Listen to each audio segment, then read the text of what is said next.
woke up the other day, looked out of the window and saw the warm orange glow of the sun rising on the horizon, mixed with the pale grey tones of an icy winter frost, and thought I'd just have to replicate this colour in a Forza Horizon 2 car build. My chosen car this time is another JDM icon, the Mazda RX-7.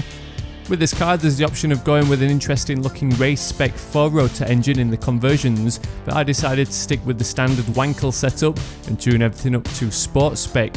In previous builds I carefully selected upgrades to keep it within a certain horsepower or performance index rating.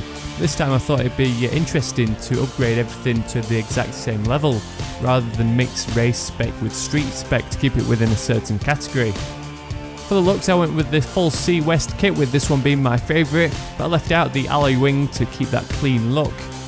The June bonnet option looks pretty good with those subtle vents, and the wheels I selected were the Go Ziegen GN Plus rims, upgraded to 19-inch front and rear. So that brings us on to my winter morning inspired paint job.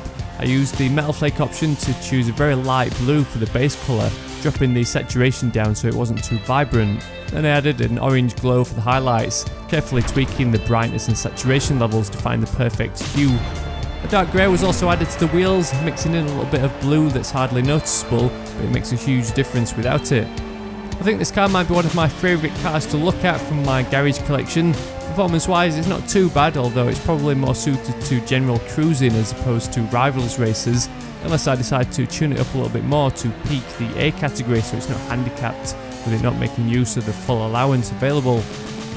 I'll leave you now with the rest of my race run so you can admire that Wankel engine sound. I think I've done a fair few of the Japanese cars now, so let me know down in the comments if there's any I've missed that you'd like to see me do a little build on. Otherwise, thanks for watching, and I'll catch you all later.